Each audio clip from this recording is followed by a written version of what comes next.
Jeff, did you see that video? So last night, the hostages or prisoners out of Russia arrived at Andrews Air Force Base, and Biden and Kamala were there to greet them. And after the ceremony was done, Biden decided he was going to fly out of there on the hostage plane. He climbed into that, what was like a Gulf Stream or something like that. It was absolutely bizarre. I mean, he was there by car. This was near Washington, D.C. I don't know what was going on there. Yeah, it's what it does is it raises the immediate question of who exactly is running the country right now, because we know it's not Biden. We know it hasn't been Biden. We also know that Kamala, in her comments last night, she looked like an incompetent fool, once again talking in circles like she was talking to a kindergarten. And it does once again raise the question: who exactly is running the country? Because again, it's not Biden, it's not Kamala. We're being run by committee, and whose committee is it? Our suspicions have always been that, at least mine, that it's Obama who's been running things. But the fact that this has been covered up for so long, and that the media has helped to cover it up for so long, it's actually it's a scandal of enormous proportions. It certainly is. I mean, my view is that Obama is running parts of the country or parts of the government, and Biden loyalists are running other ones. So that there was always a bit of a tug of war. It was that, and that's been going on for 4 years. But right now is very, very precarious because I don't know if that there's still that tug of war. Obviously, the Biden faction, the Blinken type people. Blinken's been with him forever. Well, they're like on their way out. They don't hold much sway anymore. I really don't know what's going on there. I certainly agree with you on Kamala. I mean, she at least she said something. Biden just stood there like a corpse, like a living corpse. It was just unreal watching that. That's even before he climbed on the hostage plane, expecting it to take him somewhere. Again, absolutely bizarre, right? And Kamala was saying, oh, this teaches us about how great diplomacy is. And diplomacy is very great. And we need to remember that diplomacy is really great. Yes. And I'm not even exaggerating. That's essentially I have what the she quote said. right in front of me here. This is Yeah. just an extraordinary testament to the importance of having a president who understands the power of diplomacy and understands the strength that rests in understanding the significance of diplomacy. And perhaps the worst thing about all that is that there was no diplomacy involved. This was a straight up negotiation where a bunch of prisoners were released out of Russia in exchange for a bunch of prisoners, including a murderer and all kinds. And we don't even know the full story on whom the Russians got and what they got. They probably got other things as well, which we don't even know about yet. But whatever you want to call that, that's not diplomacy. Diplomacy is when you kind of, persuade and whatever, and then you get your guy out. This was deal making, and in my view, probably a really, really bad deal, but we'll find out more as we go along. But yeah, so Kamala, word salad, nothing to do with diplomacy, just absolutely. And by the way, that was the first time she said anything publicly since she became sort of, I don't know, what is she, de facto president or de facto nominee? I mean, she's neither president nor nominee right now. So it was the first time she said anything publicly, and it was a total disaster. Biden just stood there, rigor mortis. Then he climbed on the plane. So yeah, no. Let's get back to who is running the. I don't know, but it's very, very dangerous. And see what's going on. I mean, with we can Iran, identify with Israel. We can identify elements, like you mentioned Anthony Blinken. So we know he's pretty much running state, right? He's conducting foreign policy. We know that Lisa Monaco is pretty much running the DOJ with Merrick Garland as a figurehead. But the question still arises, who's running the other federal agencies, but more importantly, who's running those people? Who's directing the actions of, say, a Blinken or a Monaco or these other high-ranking, people that were formerly tied in, Jake Sullivan, another one, a Clinton guy, on the broader foreign policy as well. Who's running those people? Who's directing them? And that's kind of the big question. And this whole idea that everybody just discovered that Biden was, brain dead and unintelligible and not fit to run the country.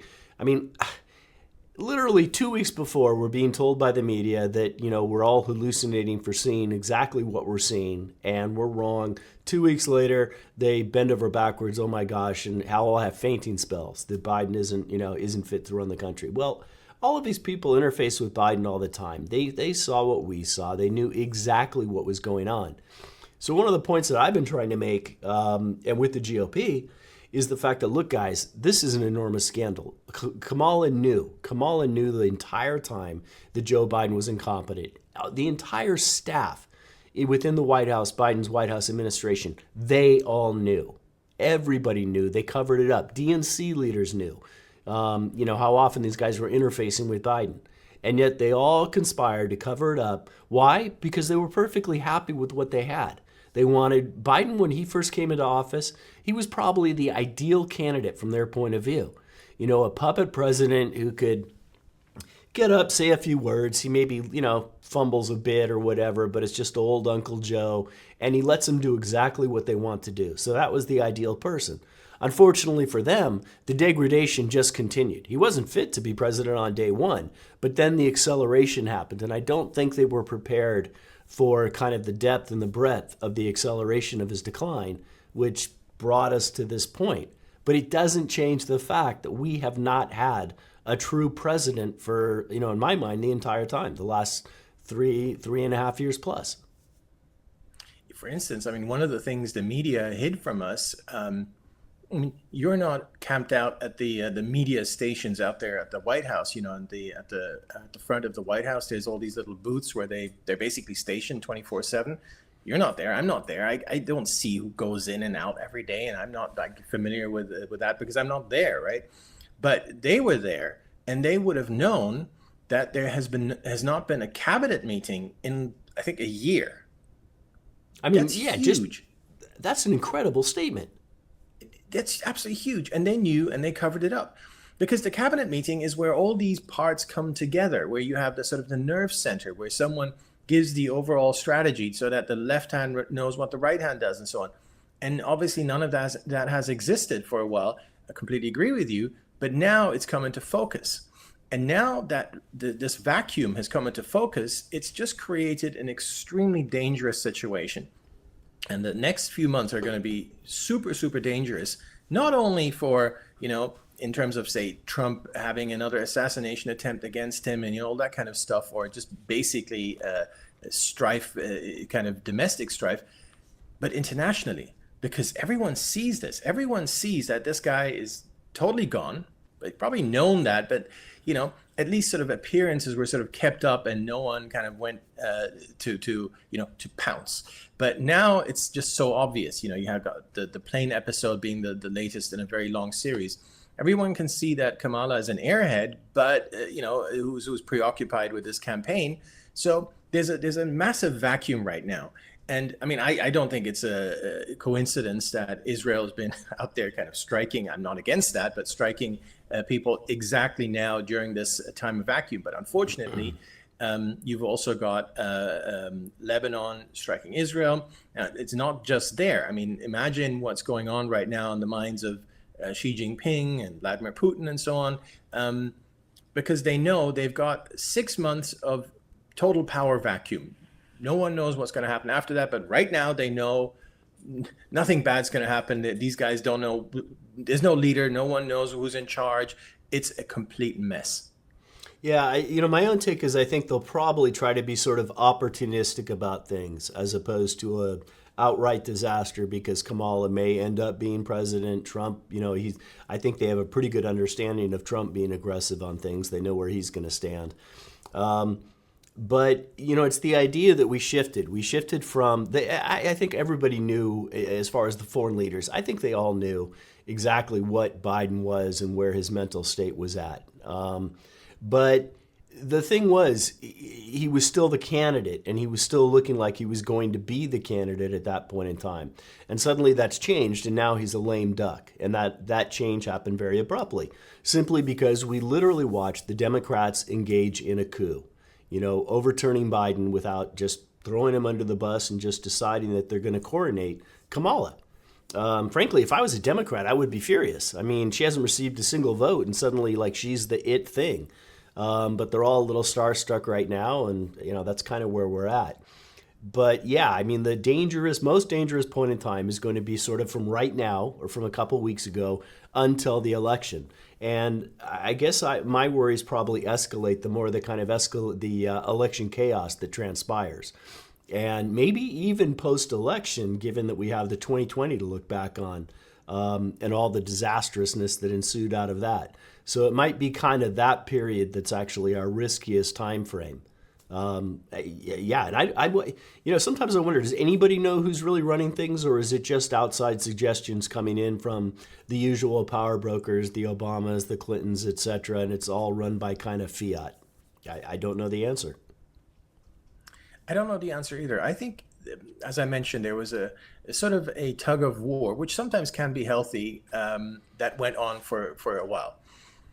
Between sort of Obama faction, Biden faction, obviously much smaller than the Obama faction. But anyway, you run your department, I run my department. The clock keeps ticking over. I mean, in these departments, there's a bunch of bureaucrats, there's a bunch of civil servants. They come to work, and it just keeps ticking over. There might not be a particular direction or whatever, but sun's going to rise the next day. But what's missing is this: there's no overall, what I call the nerve center, whatever you want to call it. There's no coordination of any kind that I can see. Now, obviously, when Obama was in charge, there was, because he was. They were all pulling in the same direction. With Trump, it's a very interesting one. He got rolled a lot domestically. Just got to call a spade here. Got rolled on the border by his own party. Look at COVID. He got rolled by all these corrupt people, Fauci, Collins, and so on. Everyone lied. Everyone worked against him from within the government. But the one area where he was able to not only coordinate but really kind of project the one line was foreign, and he did that very well. And I agree, because no one. I mean, they can try and interfere, as they did with Zelensky and his call, and people listening in, the Vindmans, the Sierra Malas, and all. They can try and do that, but ultimately it was Trump talking to foreign leaders and just saying, this is how we're going to do it. And that's very difficult to overcome that on the bureaucratic side. They did try, but I think that's why his foreign policy was far more successful in the broader scheme, because he was actually in charge of it and there was less interference. Now, that is something I agree with you, that foreign countries know that once we get to November or January, whichever it may be, that might be the case again. And then their prospects of playing games aren't very high. But right now, they don't have that fear, right? What's going to happen? Any country can do pretty much whatever they want right now, and there's going to be no repercussions. And where's that going to lead us? I don't know, but I know it's a very, very dangerous time to have a president who is demonstrably senile and a sort of quasi-president who just cackles away, and no one knows who's in charge. If you're a foreign leader, who do you call in the U.S.? Who do you call? Blinken. Which isn't reassuring. Or Jake Sullivan. Neither of which, Jake's more probably national, but neither of which is a reassuring prospect. I've always kind of wondered, first of all, I think you're 100% right in the sense that, the foreign policy under Trump, it was easy actually, because that was the one area that Trump could just run completely himself. He dictated foreign policy because he was our foreign policy. And then under Biden, the way that I saw things was that Biden was effectively being run by the Obama faction and Obama himself, up until the point that Obama realized, and I think that happened at the fundraiser, the Hollywood fundraiser, that Obama realized, oh shit, I can't keep the charade going. I've got to get rid of him or we're going to lose. They made that decision. And I guess I don't know, well, I know I don't know for sure, but my suspicions are there's a faction between, or a division between the Obama faction and the Clinton faction, and that there's some warring that's going on behind the scenes, with perhaps the Clintons coming in to support a little bit Biden in his post-coup state, and Obama just glad that he got him out. I don't have any proof of that. That's just kind of my gut reactions to things. But that in of itself, the fact that, and you mentioned that earlier, that there's these obvious factions within the DNC that are kind of warring and struggling for power behind the scenes. In other words, they want to be able to control the post-Biden presidency. If Kamala wins, they want to be able to control her. And Kamala's kind of scary because is she controllable? I mean, she's certainly not bright. But I think she's also demonstrated sort of an unwillingness to be controlled. And so there's that threat as well. So from the Democrat perspective, I just see kind of all this push and pull. And right now, everybody on the Democrat side seems to be sort of unified behind Kamala, and that's easy to do. It was difficult. Everybody was down in the dumps with Biden. Everybody knew that Biden wasn't going to win. Now they've got renewed hope, so they're all unified behind her. My guess is that's probably not going to last, that she's going to be Kamala at some point. And that's going to throw some water on that. But, all of this just goes to this inherent instability. And if Trump wins, we know we've got chaos coming at us from the left just unleashing the mobs. There's already been a lot of discussion there about basically hamstringing him and taking away his ability to use the Insurrection Act to put down riots, etc. So, yeah, it's not the happiest of outlooks right now over the next 6 months for our country. It's a very unstable time. Completely agree. Although I'm perhaps even more concerned about the international side of things, simply because of this massive vacuum that's currently in existence. I think if Trump gets back in, that'll be fixed pretty quickly for the same reason that it was in the first Trump presidency, as you just explained, because he directed foreign policy and he was able to do so and go right through all this bureaucracy and so on, because that's just the nature of foreign policy. Domestically, it will be I'm not sure if it's going to be a disaster, but it will be a massive, massive fight. As you say, lawfare and all the judges in Hawaii and the whole works, only much, much worse than what we saw the first time around. And I come back to the sort of Clinton, Obama, Biden factions, because you're right. There seems to be a bit more overlap between Clinton and Biden than with Obama. You recall when Biden stepped away, the first ones to congratulate and send us this wonderful message long before Obama said anything were the Clintons. And of course, we have Jake Sullivan, who was very big on Team Clinton, and now he's very big on Team Biden. I mean, he messed a lot of things up. And you mentioned earlier, okay, foreign leaders probably call one of those two, Blinken or Sullivan. I think that's right. But Sullivan was just... we remember what he did with the Russiagate scam. I mean, he was one of the main kind of propagandists on that side. And what has he done as national security advisor where we can now go back and say, oh, that was good?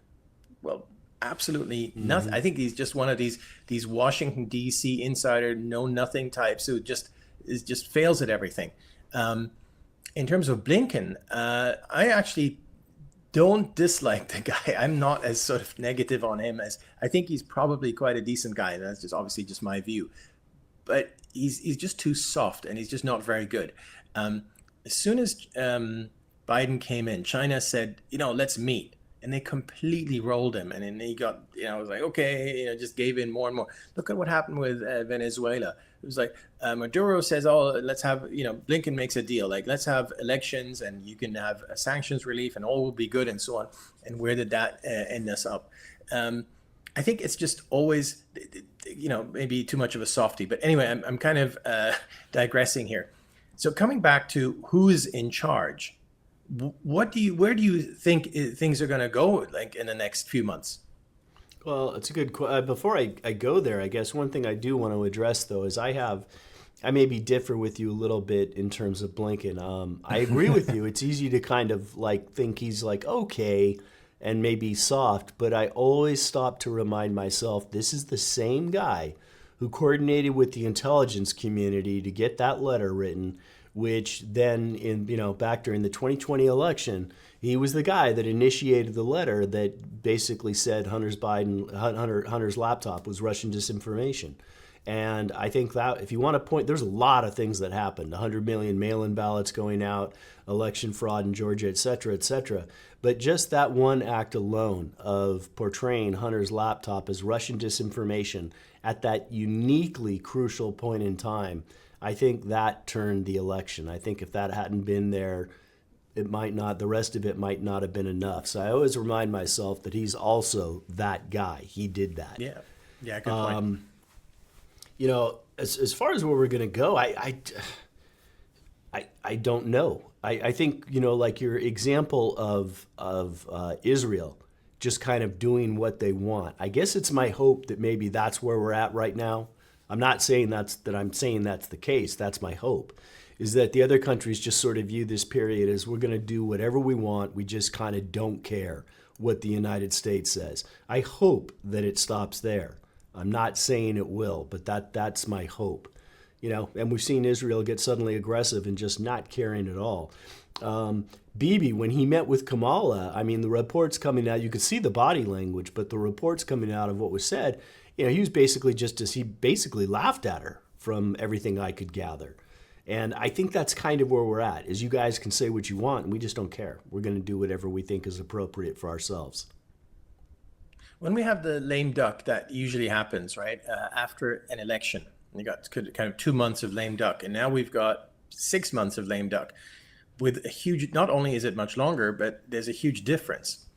In the usual lame duck, we know who's coming in, and ideally, or by convention, or how it's always been, there's actually coordination. Like, for instance, when George H.W. Bush was lame duck, he coordinated his foreign policy with Bill Clinton, who wasn't president yet. But, you know, that was just a convention, and that's kind of what you do. Anyway, the point is, you know who's going to be in charge in a few weeks' time. But now we got a much longer lame duck, plus we have no idea who's going to be in charge. So I agree with you. Some of the, well, anyone can do whatever they want now might be good. If Israel wants to go and lash out or whatever, that might actually be a good thing. But there's a lot of trouble spots around the world where that's not going to be such a good thing. I just have to think that someone like Xi Jinping is just brewing over how are we going to make use of this time, because this will not happen again in a very, very long time. Having such an extended power vacuum in geopolitics, that's just, and not knowing, as I just said, not knowing where we're going to be 6 months from now, simply just not knowing. Could be Kamala, could be Trump. Couldn't be more different, those two. So where we are 6 months from now could be one or the other, which are totally different. So ultimately, this is the opportunity. And I just don't think that those kinds of people like Xi and Putin and, you know, various others, smaller trouble spots around the world, South America, Venezuela, obviously big now. I mean, you know, Maduro doesn't care what these people say because there's a power vacuum. So that to me is just this huge red flag, this huge warning, and we're in for some very troubled times. Well, it's pretty telling that, you know, I think Maduro is a lot more concerned about Elon Musk than he is about the Biden administration or Kamala or any of that. That's he's worried about the pressure that can be brought to bear from his own people, you know, that are sort of inspired, et cetera, from the outside. There's one other thing I did want to mention, though, and that is the fact that I'm still not even fully convinced that Kamala is going to be the person in terms of talking about uncertainty. You know, we've yet to have the convention and the DNC. And I'm still not 100% convinced that she's the nominee. Right now, she certainly looks like it. I give you that. Everybody seems to be behind her, but I'm not convinced that it's going to remain that way. And I would have to think that if you're a leader of, you know, a foreign country, you're at least acknowledging the possibility that there still could be another person to come in to possibly replace Kamala. So that just is another added mix to this whole brew of international instability that's out there. Extremely troubled times. Another issue we've talked about before, of course, was Yemen and the maritime ways.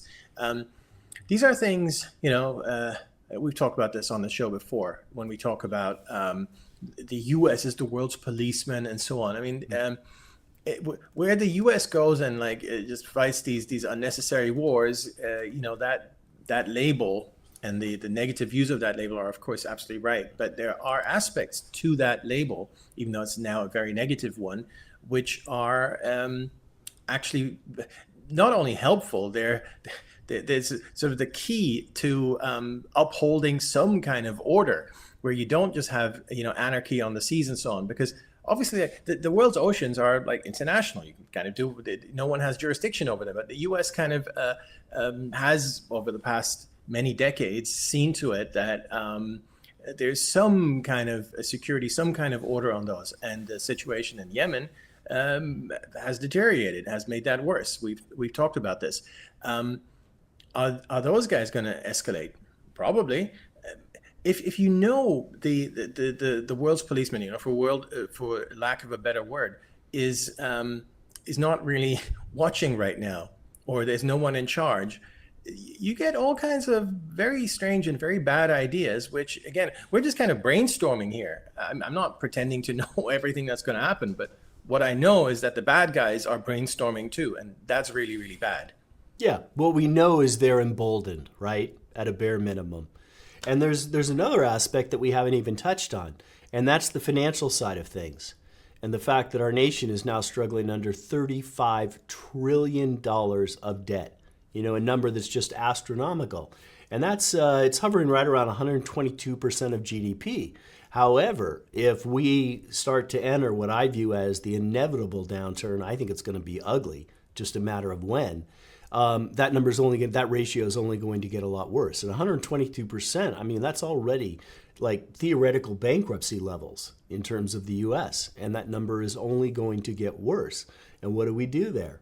The Fed's been propping things up for Biden as long as they possibly could. And, the old adage is true. At some point, no matter what you do from a Fed perspective of injecting liquidity, et cetera, trying to control inflation, ultimately reality catches up to you. The goal of the Fed was to kind of smooth the bumps. And the last several decades, the goal of the Fed has become political. And it's been to create kind of a fictitious economic environment while their candidate is in office to make that person look good. And now I'm certainly very, very concerned about where we're going, both as economically and also in terms of the debt metrics. So that's a whole nother element of chaos and instability. If you take a world power and you reduce their financial strength, that's in many ways more debilitating than having them go down as a drop in military strength. So another thing to worry about.